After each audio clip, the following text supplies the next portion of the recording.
Julie, you want to lead us in the pledge? I agree with you. I agree. I pledge allegiance to the flag of the United States of America and to the republic for which it stands, one nation, under God. With liberty and justice. Thanks, Julie. You're welcome. Any additions or corrections? No, we need to have Randy. Randy, where do you want Randy? Do you want to do roll Make call? him 4A, he's gonna be quick. Okay, what's the topic?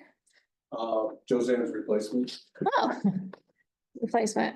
retirement, I guess is the proper word. I just wanted to add like the purchasing. I want to talk a little bit about purchasing too, local. Under E. Yeah. Any other additions or corrections? Nope. Public comment, any public comment in the room? Appointments, Julie. Oh, He's under 5. You're first. Oh, I thought. Come on up. Sorry. Well, good evening. It's good to be here with you. I'm Julie Darton. I'm the district director for MSU Extension District 4. I manage the relationship between all the counties in District 4, including Ogemaw County and the College of Agriculture and Natural Resources at the university. And this is my annual report presentation. You have a printed copy of the report. I want to apologize that you didn't have a digital version. I will make sure to send that to him. I have a final approval sign off from someone who was out of the office last week, so it was rushed to get to you this week. You also, commissioners and Mr. Dolahany have a copy of the annual or the strategic directions report from Michigan State University Extension. We went through an extensive process to gather feedback from stakeholders all around the state of Michigan and staff and learn about some of the needs that we can meet as an extension service and theorize some methods of how we can do that work. It is challenging us to really think hard about how we manage our resources to meet the needs of an ever-changing environment in the state of Michigan. And really, I see Northern Michigan, Northeastern Michigan, all over that report. So there's 4 main external priorities with that report: stronger Michigan communities, healthy and fulfilled Michiganders, healthy and empowered Michiganders, making sure we have a thriving Michigan food system and making sure that we're helping the Great Lakes environment thrive for coming generations. We know that we have access to abundant natural resources here in the state, and we want to make sure that we're good stewards of those resources for years to come. Some of those important resources that we have in the state are people. So making sure we have healthy people, making sure that we have communities that can support those healthy people. All of that is there. And then we also have 4 internally focused priorities, really a challenge to us to change the way we do business to meet that challenge. And so in the coming year, we'll be working on that. We have some teams that have already formed, and we'll be theorizing how we can change up our programming, our delivery, all kinds of ways to better serve the public. So that's what those documents are. I just want to say also to start off with, thank you so much for this opportunity to share the ways in which MSU Extension is making a difference in Ogemaw County. I want to offer that thanks to you all as leaders in the county, but also to the voters who passed a millage in 2018 that sustains our organization and helps us to have staff based here and to do the outreach and to meet the needs of Ogemaw County. We help to bring high quality research-based education and resources to residents in the area in the following key areas. We work in health and nutrition. That's something that is really important to us. We offer nutrition education and wellness programs for people across the lifespan. So for parents with young children all the way to older adults, we have specific curriculum that helps meet their needs. We also engage in youth development through our 4-H program, but we also have a whole set of resources designed for parents with younger children, helping them to parent better through our child and family development team. And we have programs, of course, in agriculture and natural resources, making sure that we can be productive, that people can be profitable and efficient in their work. We do soil testing, we offer technical assistance, we offer one-on-one business counseling to farmers, to food businesses across the state.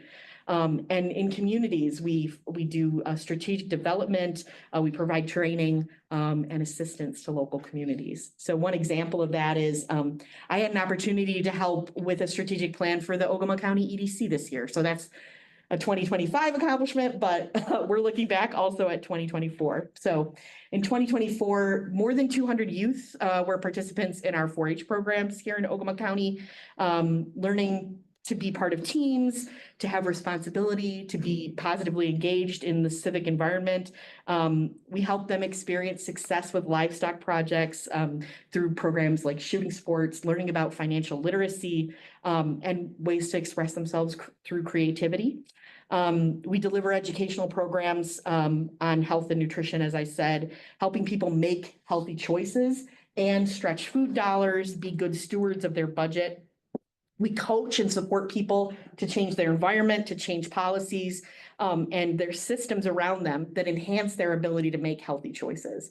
Sometimes that means we're looking at how the lunchroom is set up in a school. Sometimes that means we're helping people understand that they can safely walk in their community. And here's a way that you can exercise safely. And all those small changes do add up to big aggregations of healthier people. And for farmers and growers across the state and in Ogemaw County, we're addressing issues around animal and plant production. Michigan has the second most diverse agricultural profile in the country. We have to have programs that respond to all of those needs. We work on soil health, we work with farm management, and we even think about things like mental health care for farmers, making sure that they can profitably maintain their homes, maintain the legacy of farming in their family, and get help when they need it. It's a really challenging environment to work in, but we have risen to the challenge. And we support community resilience and effective government, help people make decisions so that they can be good stewards of our environment, the flora, the fauna, the water, the soil, all the things that make Michigan a great place to live. Whether it's a quarter of an acre in a neighborhood or hundreds of acres of woodlands or wetlands, we're there to help give people the information that they need so that they can make good decisions. We are stewards of federal dollars, state dollars, and local dollars. And we also are competitively, we're competing for grant dollars and support from all different kinds of sources to make sure that we're meeting those needs. And so I just want to say thank you so much. And if you have any questions for me, as always, I'm happy to share those. I was saying to Randy that I was going to try to limit my time, but you guys know I could probably talk your ears right off your head. So if you've got any questions for me, I'm happy to answer those. Comments, Commissioner Wiltie? No questions. I mean, you guys heard me say this over 2 years now, being liaison for MSU Extension. Sound like a broken record, but obviously we're very blessed to have you in the community. It's great that our residents support this, and I hope that continues. One of my biggest things, and I talk to you about this all the time, is how we can get more exposure about all these great programs that we can do, and especially these great programs for the kids. Because again, we need to get these kids off of cell phones, get them off their iPads, get them out there shooting bows, planting gardens. Yes. I mean, those type of things. And there's a lot of programs that they can do that through you guys. So you guys are a huge asset and I appreciate it. Thanks so much. Commissioner Scott? Nope, just thanks for the report. Thank you. Commissioner Mayhew? Commissioner Serbrook? What everybody else said. Thank you so much. And your enthusiasm for this, amazing. Thank you. I mean, we can tell that you really care, so Thanks. that says a lot for you, and Yeah. we appreciate everything you do. Yeah. Just so you know, yesterday was my 5th anniversary in this job. I was going to ask, that was my question, is how long have you Yeah. been doing this? I started shadowing my predecessor 5 years ago on May 14th, 2020, during the pandemic. a lot of upheaval. And then was an interim director starting that June, and served as an interim director until 2022. So my official start date, permanently having the job is 2022, but I was with my staff Tuesday here at Toll Free Park. We had our meeting under the pavilion, which is delightful. And brought everybody from all the counties to come and enjoy that space and spend time.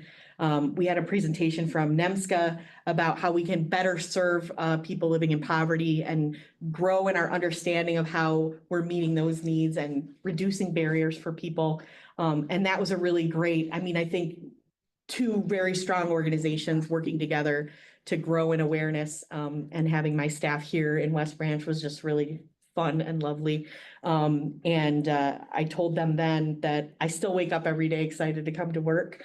And even in the hard times, I am so thankful for the staff that I have, and for the people that I work with. And that includes all of you and all of the department heads and all the other folks, just the people that we share the annex with. I really, really love the work that I do. And I know that hopefully that continues to shine through. I just want to say one quick thing about something that Commissioner Wiltsey said, making sure people know what we're doing. One of our priorities is to get the word out better. And to that end, our leadership is investing in 2 statewide positions that are focused on the ways we communicate and helping us transform that.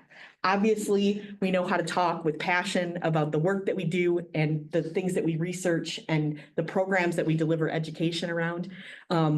We're not really great at selling ourselves. We like to be in the shadows for that part, but we like to help people find the information that they need. So we'll continue to do that work, and hopefully we'll good lessons and begin to apply those as well. Your enthusiasm is appreciated. Thanks. Have a good evening. I'll be here if anybody has any questions after. Discussion items. Randy, come on up. Hello. Hi. Joanne has submitted her paperwork in to retire. Her last day of work for the county will be June 25th. With her accrued vacation time, whatnot, it'll be August 5th, I think, will be her last date. And so what I'm asking commissioners to be able to post a position to replace her. And if it's possible, if I can get somebody to start a week or 2 before she's done June 25th, and then so I won't be short-staffed all of July or until she comes back. How long has she been with the county? 19 years and some, just about 20 years. Well, she was a huge asset to your. Oh, yeah. When I came here, having her and Jim Oswald have been here 28 years, and John already talked me into applying for the position because I'd never worked in equalization before. And he said, don't worry, Josanne and Jim, they know what to do, and so they trained me a lot of my position when I came. So you've lost 2 now in the last Yes. couple of months for your department. Commissioner Serbrook. She's gonna be missed. Commissioner Mayhew. I think he should be able to do what he wants. Most definitely. Commissioner Scott. You got a replacement in mind? Not yet. I had a lady that I interviewed when Corey's position, and I think she's going to apply, but I've heard a couple other people. I haven't really officially posted it yet. Right. Josanne was waiting until your contract was officially signed and everything before she decided on when she was retiring. Couldn't interview anybody or really talk to them until I knew for sure what was gonna happen. Now, she's got a level of expertise, right? I mean, she has a certification or something? She is an MCAT certified, which whoever I get, I would want to get that. It's Yeah. kind of learns a lot of the forms. Josanne's, her college degree is in surveying, so as far as reading legal descriptions, doing stuff, she's been great at that. I don't review when court treasurer has a question, tax certifications. It's normally Josanne who does all that, and she's a lot stronger in legal descriptions than I am, to be honest. And I mean, I can do it, but with a surveying background, she's just a lot better at it, and she enjoys doing it, to be honest. But this MCATs thing, whatever person's gonna need to have that eventually, or Yeah, if you don't find somebody with it, they're gonna have to get it. Yeah, to me, it's a pretty basic, it's like a 3-day class, but it teaches you all the forms, a lot of the basic stuff in assessing that you deal with. And in Joanne's position, she's the first one in the door. When somebody walks in, they want help with a PRE form or something like that. She's able to help them and understand the form. So it makes sense for them to have that certification, and it's not too much. I'm gonna apply. I already spoke with Penny at Michigan Works. And I should be able to get a job on the job training grant. So hopefully it'll cover the expenses of the extra wages while she's training and while Joanne's there. So it's not an additional expense to the county. Okay. That's my plan. Now, her job is not, the other job is the field person. Yes. This is office person? I mean, what- Yeah, the clerk, document specialist is the actual title, and she Okay. reviews all the deeds, all the things that are recorded, registered deeds. She reviews and decides which ones we need to import Mhm. in our system and enter. So she enters all the deeds. I mean, sometimes if we're real busy, she gets behind. Myself or the appraiser will do deeds, but it's a lot of the address changes and a lot of the forms and all that kind of stuff they enter into our BSNA system. I think, we need to hurry right up and get this, whatever posting we have to do internally and externally, get going as soon as you can. Cause you want to find the right person. What are the requirements? What do you know what the job posting is gonna say? I was working on it today on the job requirements, but they have to have basic computer skills. I mean, it'd be nice. I've got a test for legal descriptions. But to be honest, most people don't really have that knowledge. That's something they've got to learn when they come in. When I hired Missy, she had a very basic understanding. Her degree was in forest management, and she had some legal descriptions because of working on timber sales and stuff. So she did have some of that when she came in, but all the forms we use in assessing, I mean, there's a multitude of forms, and just using BSNA in itself, I'm still learning stuff every year. Well, it changes every year and learn more differences in the program. There's a lot of different capabilities, and so it's a lot to teach somebody to come in if they don't have that. And it's kind of hard to find anybody that would have the requirements. Where do you plan on posting so people know where to look? I know there's the union posted a couple places. I know by the time card where the old, where we all used to punch in and around. I'm gonna post on Michigan Works website through Penny and that, so that, and they'll send candidates for interviews and stuff, take resumes. The county website as well? Yes, we can, do it on Commissioner, the county website. Commissioner Wilson? I support Randy and his request for course of action. Do you see any other future leavings or retirements? So this is two in the very short period of time. Unless there's nobody left. So I guess I'm asking you. I plan on being here for a while. I mean, ideally, someone like Corey's young, and if he wants to get the additional training, I mean, he will be. If he gets his MCO certification, he has to wait at least a year before he can take his MAAO, which is what I have. And so 3 to 5 years down the road, you know, hopefully Corey would be ready if he does everything. And then, so when I'm ready to retire, hopefully you'll have somebody on staff that can step in and replace me. So you don't have to go out and advertise and hire someone. I just totally put you on the spot. So you're safe is what I'm saying. Asking. Okay. I'm planning on staying until I retire. Okay. Thank you. That's appreciated. Thanks, Randy. Thank you. Thanks, Randy. Request for support in Amtrak services to Northern Michigan.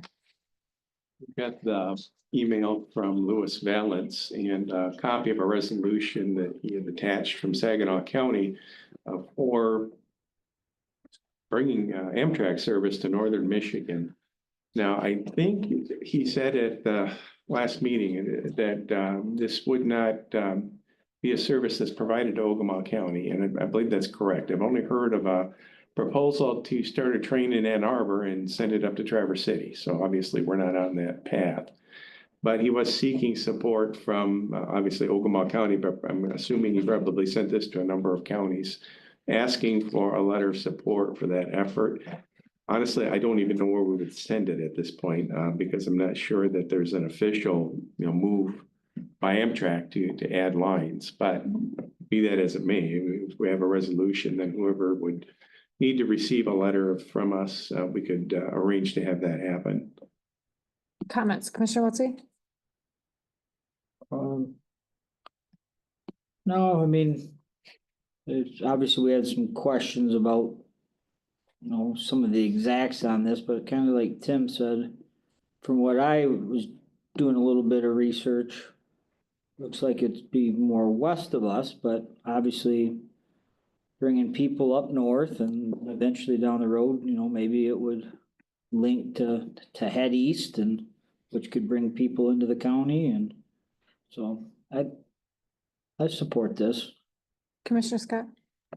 Well, I'm reading the US 23 corridor and they're talking about Tawas, which has rail all the way to Alpena. Right. I'm kind of amazed here. This guy's from Sheboygan. They don't even have rail there at all. And Roscommon County has no rail other than what comes through here, goes through St. Helen and Roscommon. It doesn't go up, so I would think if they even got something going up on the 23 corridor, I think the 75 corridor is a likely choice too, because this rail here goes all the way to Gaylord. Right. So I would think that eventually it may come here, but as Tim was talking about it going to Traverse City, then that's gonna come out of Owasso, Durand, Owasso area where the rail is. Yeah. And then it heads up towards Cadillac and then on up to Traverse City area. Which would make some sense there, but it won't come anywhere near Roscommon County up that way. But if they think they could push something up 23, I would say they're possibly gonna come up this rail too. Cause the rail, they've updated the rail. The bed. So it's gonna stay here. They've updated it and then more businesses are using it north of here. So I think, the longevity of the rail is here. I wouldn't mind seeing it. Comment to that. Go ahead. At our housing committee today, we've recently had some representatives from Taylor Door coming pretty consistently, and they actually talked about the rail today with some of their possible future developments and the importance of that rail. So just to add to it, it does sound like there could be. Are you in support of the letter supporting this? Yeah, I am in support. Commissioner Mayhew? I think the rails are dead, but we still have them. People are not patient. What do you mean? If you order something from Texas on a rail car, it'd be a month getting here. They're in the planes, truck, be here right now. I'm gonna say rail went down quite a bit over the last Right, I don't- 40 years, but I'll tell you what I it see. being a I'm big seeing power deal. I'm seeing a resurgence on the long distance stuff. When you gotta go interstate a long ways, I mean, like coming in from the shipyards and stuff like that. It's starting to, there's an uptick with it. Matter of fact, I bought some CSX stock too. Because I'm starting to see it. But the passenger service, I think is kind of neat. I haven't done it in a long time, but I don't know. I'd like to see it. Commissioner Serbrook? I would love to see passenger service up there. I think that I've gone to Chicago a couple times and the closest place to be able to get on the train is Flint. Flint. Mhm. If you could jump that train in Tawas, what a convenience that would be instead of having to drive all the way down there. And if Amtrak's, if it's a possibility, I am 100% in favor of seeing passenger service. When I was a kid, there used to be passenger service here to West Branch. Oh, really? Yes, there was. It was called the B-liner. Or the ski train. I actually have quite a few patients that take the train, that go places. It's pretty convenient for them and it seems to be more and more. And it's affordable. It's growing, yes, It's affordable. yes, As opposed 100%. to airfare. absolutely. take you longer, but it's much more affordable. I guess I don't see the down, for not supporting this. I don't see the reason not to, at this point in time. Something that could definitely help our people. I'm in favor of it, so. RFP 1325 transit entry doors. Yeah, holy cow, look at the difference. Yeah. I looked to make sure that these are apples to apples, and am I missing something? Imagine our surprise. It seems that both proposals have the exact same specifications. I looked at them. Qualifiers, any of them.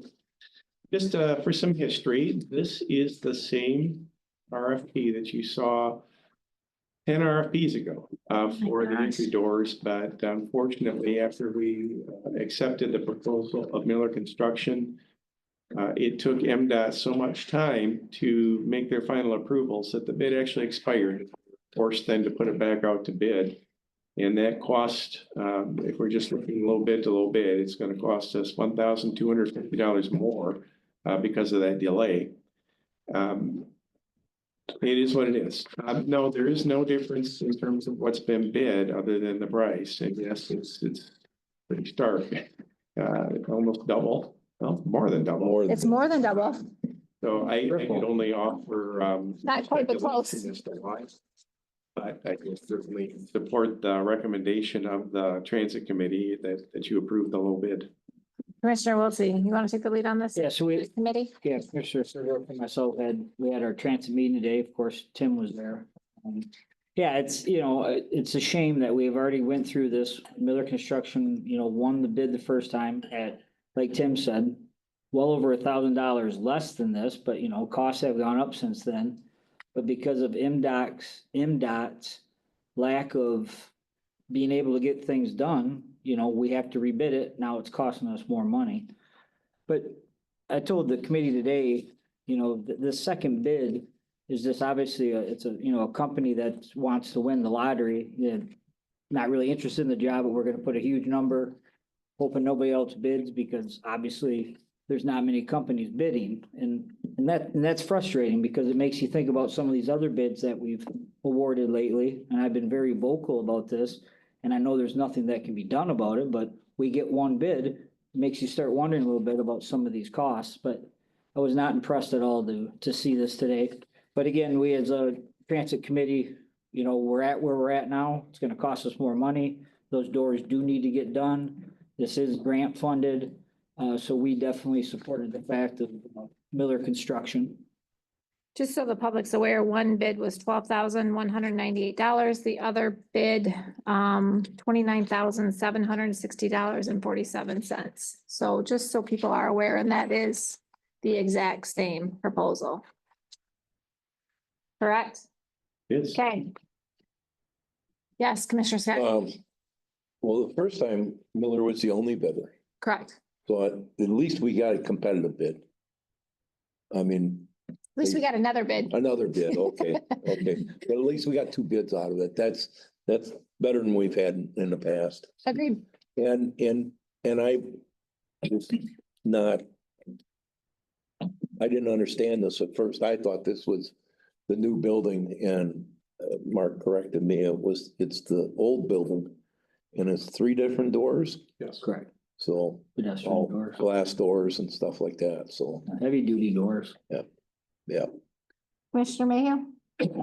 Commissioner, Lower bid's fine. Commissioner Serbrook? I think that, given the fact that it's a $1,200 difference from what their original bid was and the time that's expired, since their last bid, I don't think that price increase is all that bad. And again, as Commissioner Wiltshire said, it is covered by the MDOT grant. So even though it's more expensive, the entirety of it's gonna be covered by the MDOT grant. So I'm completely in favor of it. The company that we're looking at giving that bid to, they've done quite a bit of work out there, the transit, and they've been happy with the work. Everything's good there. Okay. Yeah, haven't had any complaints and they were the main contractor for the cold storage building. Okay. Housing Advisory Committee membership. In the Housing Advisory Committee, we have one member who has not attended for several months now, Sean Gilbert. I originally reached out on February 11th and asked him his intention. We understood that he moved out of the area and we wanted to know if he intended to continue on the board. Heard nothing. Last month, when the committee met, they asked me to reach out again. And my message was modified a little bit to say that if we don't hear back from you by 5 o'clock this afternoon, we're going to assume you're not interested and move forward from there. That is indeed the case. We've not heard back from him. We talked about this briefly at the Housing Committee meeting this afternoon. And there's unanimous support there for just simply saying you're no longer a member based on what amounts to nonfeasance, meaning he hasn't shown up. This is would actually be a formal action of the board to do that, just as any employee would be allowed, the due process right to speak to this. That's been offered now. We've heard nothing. So I would suggest that we actually formally put a resolution up next week that recognizes this action and then just formally remove him from the housing committee. Does he still have the store up there? Oh, okay, how do you know? Wow, Commissioner Scott. Well, I had a name. I talked with Brian Veeder about the opening on the ZBA, and I don't think that he's going to be able, because where he lives, he may not be able to sit on that board. He may be, I will talk to him about this one. We did have a representative from Rose City at the committee meeting today, and there was some interest expressed there too about potentially having their city represented. We've got Ogemaw Township, West Branch Township, and the city of West Branch all represented on the board. But there's no limit. This is your committee, so there's no limit to who you put on there. Commissioner Wiltie? Yeah, as co-chair of that board, especially the last 3 months since our first open house, we've really gained a lot of traction and exposure. We've got some investors and some possible, future building operations that are starting to happen, and we've got some great momentum. So all we're asking, again, we don't have a max on that board. We just want people to come to the meetings, be involved, to inject in the conversation and be a part of it. So if Commissioner Scott has somebody, we're willing, anybody that wants to help. But there's no reason to have somebody on the committee that's not involved. Where the application, where do they find it? Right on our webpage. I want. Appointed boards and commissions, click on that, fill it out, it comes right to me. Okay. Submit. Commissioner Serbrook? I am 100% in favor of removed from that board and our participation. Commissioner Mayhew? If you don't want to be there, it's fine. Okay. Building Security Department. Okay. So it's quite an evolution to this. So just some background. A couple of months ago, when we began talking about the Earned Sick Time Act and how we are compelled now for all of our employees to have a minimum of 1 hour of sick time for every 30 hours worked, it brought this issue again back to the forefront. Right now, our security screeners and our bailiffs are working on a schedule that's either a half a day or a full day. So if we have a screener that comes in, sits at the machine out here at the entrance, they're scheduled for 4 hours. They screen people who come in for 4 hours. They leave, somebody else comes in and is paid for that afternoon shift. With the bailiffs, it's a little bit more complicated. They are called in on 4-hour schedule based on what the court docket looks like. So give you an example, there was a case in probate court either last week or the week before that was scheduled for court hearing for the full day. Our bailiff was scheduled, came in, the thing settled in 20 minutes. So that's where the 4-hour block comes into play. In order for it to be worthwhile for our bailiffs and for our security screeners to come in, if we only pay them for 20 minutes, they've actually lost money driving in, okay? So what the 4-hour guarantee is just that, a guarantee that, well, we're gonna take up or we're gonna ask you to schedule your time for these 4 hours, we will guarantee your pay. So that's the system we have in place right now.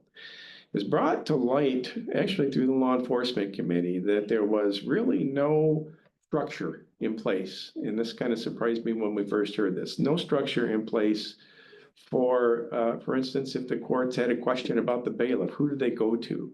They didn't know if they were supposed to go to a judge. They didn't know if it was the lead screener. They didn't know if it was the sheriff. We heard this several times, particularly from the district court administrator, which again, coupled now with the Sick Time Act that we have to deal with, said, we need to get on top of this. So at the last law enforcement committee meeting, I took up the challenge to say, okay, let's get this resolved now. We had all the players in the room there, with the exception of the judges themselves, and said, we had all that agreement. Let's do this. So it was, I believe, the next day we were upstairs in the courts with all three judges and the court administrators to talk about this. And it was an education for me. I got a better idea of just exactly how all this process worked. But when it came down to the question of who should oversee this function, which is a general fund department right now, the courts didn't want to do it because they didn't believe it was within their jurisdiction to do as far as overseeing these bailiffs, and certainly not even for the screeners. And they also suggested, and the sheriff agreed, that the sheriff not be that person because there are statutory responsibilities the sheriff has when it comes to courts and making sure that there's security in the courts. And there was just general agreement. They didn't want to confuse the two. The hall screeners are definitely discretionary, and the bailiffs, again, not being MCOL certified officers, really don't qualify as sheriff officers either. So default is me. Well, that actually makes sense because any other general fund department that isn't headed by an elected official literally falls under me, who report to you. You are technically the department heads. I'm your eyes and ears during the times when you're not in session. So that all made sense. Now, the next challenge I have is to create a structure that is as consistent with what we're doing right now as possible. I think I've successfully done that, but there are a couple of other stumbling blocks that we'll need to talk about. So first, under this structure, the security coordinator, right now, Rick Ebert fills that function. Under this structure would be primarily responsible for scheduling and acts as the primary point of contact for the courts and everybody else. So that's the person, the so-called department head that we would work with. This would still be a part-time position. The security coordinator actually will take a shift from time to time as a screener or maybe as a bailiff too. So they're dual function for that position. We also have our security screeners and our bailiffs, and you can see how they fall. Again, both part-time would fall under the security coordinator.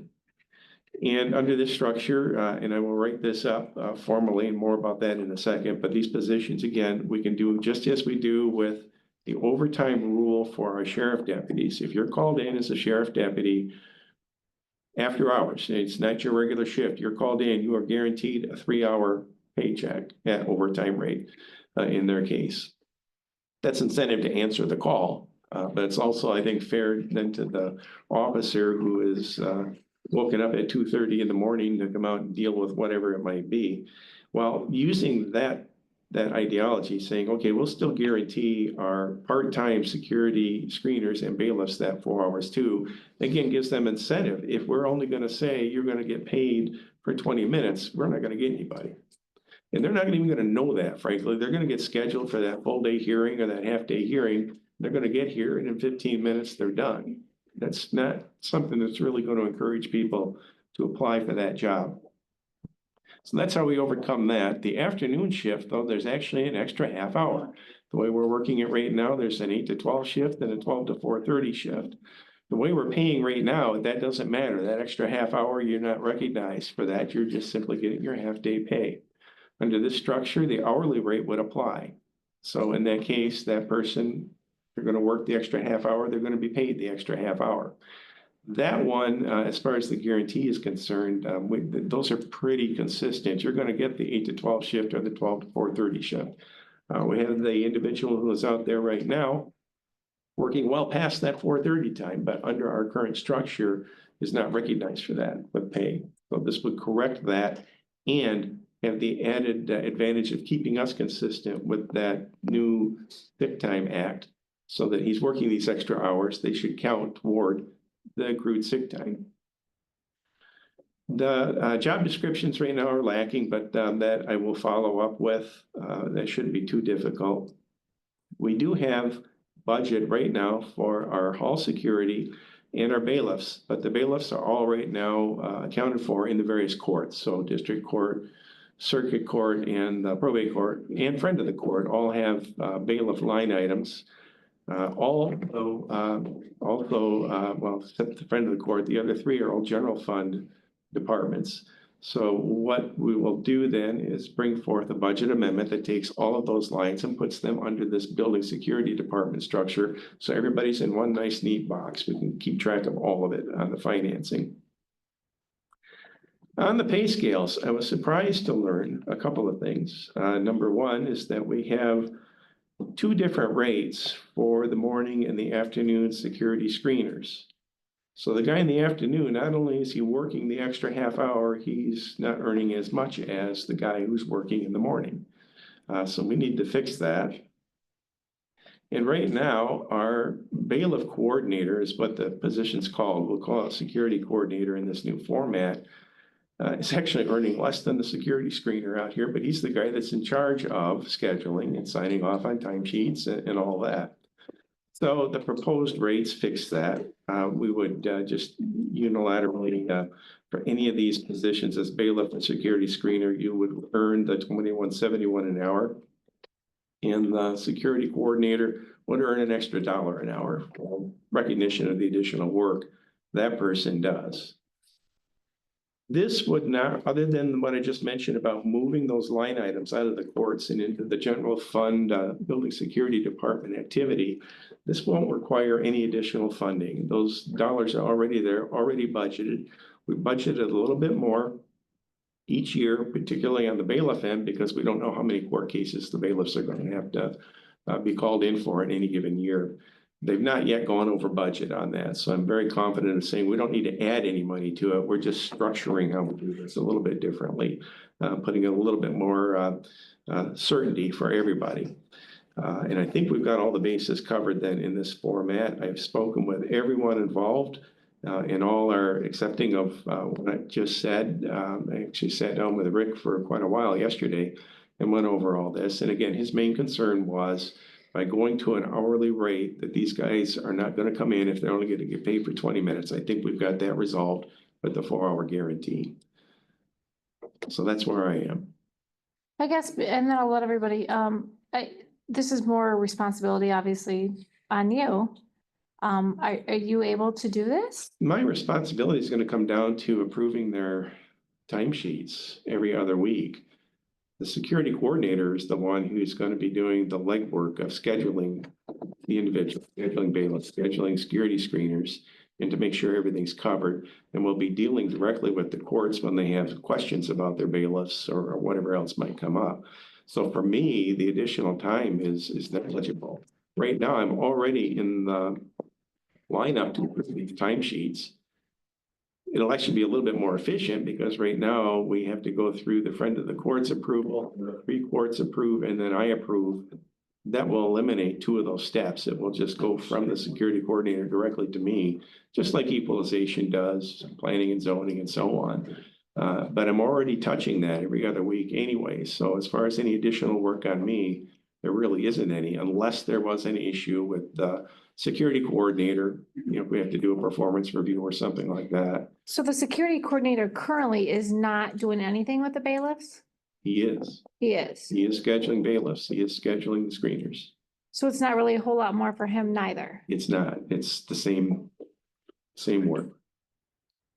Commissioner Scott? We got people doing both jobs now.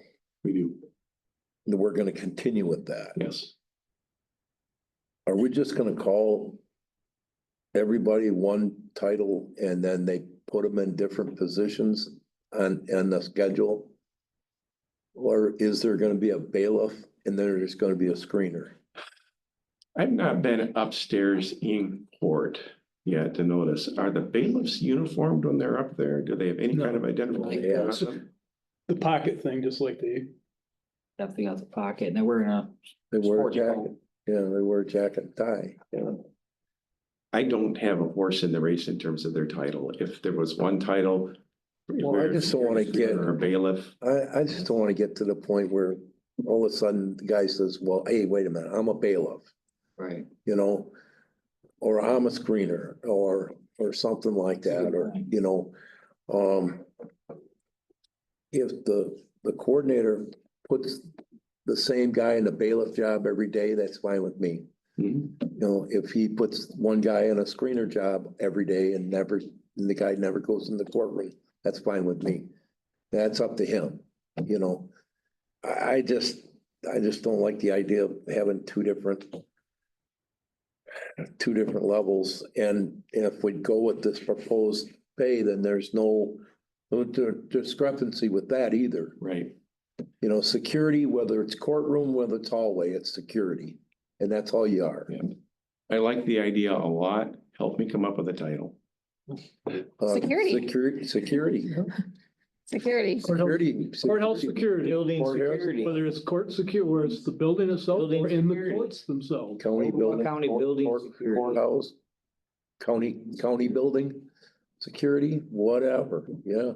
There's no certification or that you have to do with the bailiff versus it's, okay, I was surprised to learn that. There's not. wow. But this is where they came to the issue with the sheriff as oversight, because the sheriff has a statutory responsibility to provide security, which they do if they're called over. If somebody pushes the button, they're on their way. And also with our correction officers who are in the court with inmates, that's in Okay, fact yeah. the sheriff presence. That group, yes, has specialized training, but this group does not necessarily. Now, they happen to be, most of them retired law enforcement background in some way, shape or form, but that's not any requirement. I think that would simplify it. If it's segregated, the bailiff, in my opinion, should be with the courts, but I think they should own that responsibility. But if we integrate it all into one title, then I may feel a little different about it. Commissioner Wiltie. I like the integration part. We really saw this coming, and I think it really came out before even, it was actually at a county budget meeting this started, and then we talked about it at a law enforcement meeting. But you know, obviously, as you can see here by some of these numbers and what we're talking about, this needs to get taken care of. And I'm glad we are, you know, there's things we gotta work on. This is one of them. I like the idea though of just being one title. And I had actually the other day, I was brainstorming, I wasn't feeling too well. This is one of the things I was brainstorming. And I sent Tim a text and said, because we had talked about the fact that we definitely, you know, the head coordinator, you know, needs to be the quarterback. But as I was thinking about it, it's like, well, the quarterback needs to be accountable to someone. So that's when I said that to you, and you had said that you had been having talks with the courts. Kind of surprised that the courts don't want to handle the court side of it, but if you're willing to do it and you feel like there's a good plan in place, and, you know, I mean, we gotta have consistency and we gotta know exactly what's going on, and that's what this is gonna put into place. You know, I'm for this. Didn't we just give them all $750 though, a one time? It was prorated based on the number of hours that they had worked. Right, but they got that, But they got correct? that, Like yeah. in the last month. Yeah, 2 weeks ago, I think. Wow. I mean, I don't disagree with the proposed wage there, but they did just get a stipend. Everybody else. Correct, but we also didn't increase their wages. Right. Commissioner Serbrook. I think this is great. I think it's gonna streamline the process, as Tim said, he's already doing a lot of what we're now looking at on paper. And as far as the 4 hours go, I think that's completely fair, in my former life at the sheriff's office, when guys would come in, come in for court. They may, same case with these bailiffs, the case may get settled. On their day off, is it fair to just pay them that half an hour or whatever? No, they should be compensated for their time. So I think this 4 hour thing is more than fair. I think it should be done. And I'm completely in favor of this, 100%. Mr. Mayor. I think 4 hours is fair. But I'm just to give them a raise because we can. Did they ask for it? The guys in the hall aren't getting a raise. The only one's getting the raise would be the bailiff to just equalize. It That says position. 2171, 1937. Right. Well, then you This got, one, the morning pay would be the same. Right, and actually the afternoon guy was working more hours. but So that no, doesn't make any sense to I'm me at all. just, yeah, we didn't give out raises and they were asking. I would like to know if they're willing, if the courts or anybody has, an objection as to why we couldn't put it all under one title, before a decision is made here. I personally, I think that then, otherwise we're gonna have to revisit this and. Yeah. I would like more, I think that would simplify things. If the courts don't wanna do it, then I think we need as simple as possible. Okay, I'll take that back and. Do you guys agree? No. Yeah, oh, yeah, It was your- I thought, Yeah, basically just to have one title for all of them, and then we still Yeah. stay with Tim overseeing, right? Before we make I've this been hearing decision. right along since first screening thing. Yeah. And I don't know where this discrepancy between crazy. PM came from. I don't remember it neither. I don't remember anything like that. And so I'm kind of concerned about that and how it got to 2171 and over past the coordinator and everything. Is he 40 hours a week? No. How many hours does he work? It varies, depending on how many shifts, Rick, I'm talking about. how many shifts he pulls. So Rick is only here, 16 to 20. hours a week. Yeah, not I bet many. he does I don't even no know. more than a 4-hour shift any day. So he covers shifts as well? He's not, He has, I He has. haven't seen him down in He's security a while. He's scaled back. quite a bit. Upstairs. Yeah, most of the he's, time. when he comes in, he's usually upstairs in the Yeah. courts. Comments. quite about it initially. Go ahead. And to be transparent, I think it was the recent village security meeting, Rick did tell us that he is not interested in moving forward with this position, correct? Right, he will do bailiff work, but he's just in his life, there are things going on that he needs to what's the word for it? Maybe Scale back. scale back, yeah, good word for it. But we've got three, is it three of them? We have two individuals who have expressed interest in taking on that function. I mean, they're not knocking on the door, demanding it, but if Rick needed to go scale back even further, they're willing to step up and take on the responsibility. So is there a time, is Rick actually talking of stepping down? Like, is there a He's plan in already scaled place? back his hours when he's physically here, but he is doing all the scheduling still, and that's the part that he needs to give up at this point because he doesn't feel he can, give it the time that it needs. But he hasn't given us a definite date, as to when he would like to make that happen. So with this new form, I mean, we're gonna need those answers. Yeah. Yeah. Well, like I said, there are two who are willing to step in and do that, so I'm confident we'll have that filled. Just unfortunate that it's all happening at once, but I'm gonna be very relieved to actually have this occur. As you know, my concern all along has been, well, what if one of these individuals ends up working more than 40 hours? Now we're on the hook for overtime, which is fine. But we do have a couple of our security screeners who do transport at the sheriff's office. So all those hours count. So, at any point they go over 40, there's an additional responsibility. Getting this formalized on this hourly schedule and using the time clock system, we're going to catch those and we're going to make sure they're paid. And, that's my biggest worry is that we mess that up, get a wage and hour division audit, and then we've got all kinds of trouble. I think it's best to get all these answers now, so we got this set. We're not revisiting this Yeah. in more confusion, so. Okay, so also in the spirit of not revisiting this, we do have a, personnel committee. I need to prod you guys a little bit, the two of you, that we need to That's get this us. personnel manual behind us as well. This, I would obviously incorporate as well, but you'll be hearing from me very soon. Okay. The latest draft, and we'll plug these things in and we will move forward. You and I talked a while on some things that I had recommended or thought were important. Right. Okay. Are we done with this topic? We are. You guys are good. More to come. I'll be on the next committee of the whole. It will, and I will have talked to the judges by then and we should be ready to roll.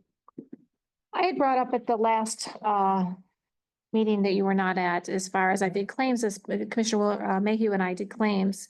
And a majority of the purchases that I reviewed were Amazon related. So I just briefly touched on local. I'm looking for some type of information as far as why, like some type of survey to go out to the department heads, like who purchases online, who purchases local, where do you purchase? Like, I want more information on that. I think, I know Commissioner Scott has touched on this a few different times, but I think it's time we really, there was a lot of Amazon purchases, and I know it's easy, I get all of that. But a lot of our county employees, live here, shop here, work here, families here. I want a little more information of why we're not shopping here. I can give you one example, with the Staples, when we order the janitorial supplies. Staples is on the My Deal contract with the state. We did a survey of, I'm gonna say 30 to 35 invoices that were non-staple invoices over a period of about 18 months. And Staples prices consistently beat each of them by a minimum of 30%. Staples isn't local. So, I'm sympathetic, believe me, but I've got on the other hand, 30%, some of these orders that go out for janitor supplies, they can hit $1,000. Well, I think that that's fair, but then our individuals need to know it. Our stores here locally need to know that. So I think if we have a discussion on it, if we see the results, I had no idea that had occurred. It might have been voiced in the past, but I don't remember it. I know Office Central here goes around to numerous different stores on a weekly basis and sells things on a route. So it's just nice to touch base, maybe relook at prices again and for everybody to know the information. Yeah, and I want to say to the board, I don't have a horse in this race. If you want those purchases to occur locally, we'll make sure they occur locally. I really don't have a preference. Sense a lot. That's definitely not what I'm saying, but I want to see it. And I think they need an explanation, just like on this bid for 12,000 versus 29,000. I mean, Well, that's the first time, if I may. go ahead. This is the first time I've heard that a Staples is on a My Deal. You know, I've talked about this long before you even came. The first month I was probably here, because I did claims for the whole year, the first year I was here. And I looked at that and the local vendors have been asked to sharpen their pencils, and they have to a point. But if there's a My Deal price structure, then they should be able to know what that is. And maybe even have the opportunity to get on a My Deal thing and not just leave it to Staples. You heard me when we were gonna give credit cards to everybody. I knew the credit card purchases would go up tremendous, and when they do, they're not in town. I've taken lists of I did it for lighting at the transit back when Ray was there. He wanted to put new lights in the transit, and he was going with a company out of Saginaw. And I says, why? Have you gone around the corner at Medler? Oh, they're more expensive. So I took the bid right from that other company, took a black magic marker and marked out all the names on it and everything else, just left the model number, the volume and everything else. Medler beat their deal hands down. The delivery charge was $1. The delivery charge from Saginaw was $100. I mean, yes, it takes a little bit of effort, but Office Central, Medler Electric, and Medler may be owned outside of town, but it employs local people. Even Walmart might be owned out of town, but it employs local people. We have Myers, we have Walmart. And they're taxpayers, and those stores are taxpayers, whether they're in the county, they're owned in the county or not. Just to revisit this, it's been a little while since it's been talked about. Maybe prices have changed, maybe some information has changed, but I'd like to revisit it. You guys good with that? Yeah. Commissioner comments, Commissioner Serbrook. Commissioner Mayhew, I have nothing. Commissioner Scott. I'm sorry I missed last week, but they canceled our flight. Quite under your control. Yeah, they canceled the Commissioners. flight. I'm not very happy about it because I was lied to why they did it, but I'll take that up with them. Sure, we'll see. So I know this is not the meeting for comment regarding our recent meetings and activities, but there is one item I'd like to discuss because we talked about today at the transit meeting. Mr. Sherbert and Tim, we decided we would bring that up tonight. We've really got data driven lately, which is the best way to do things. Our new director there is being able to try to use the software we have so we can pull as much data out as possible to see, when our riders are using the buses the most. And obviously we're doing this to try to find out if there are periods of time where we could save some money because we know the financial position at the transit, which is fine right now, but we don't have a millage. Federal and state funding has continued to decrease. So with that all being said, we're constantly talking about this data. We want more data. We want to be able to look at the results. So we have seen in the last 2 months that the last hour of the day, which is 6 to 7 PM, our ridership is about zero. So our first thought is, okay, well, maybe we'll close the transit at 6 instead of 7. And then we, of course, talk about the challenges of that, because we know that it would affect a few people. So we're looking at those different options, or from 6 to 7, we just have one bus on the road that does a big loop, dropping people off.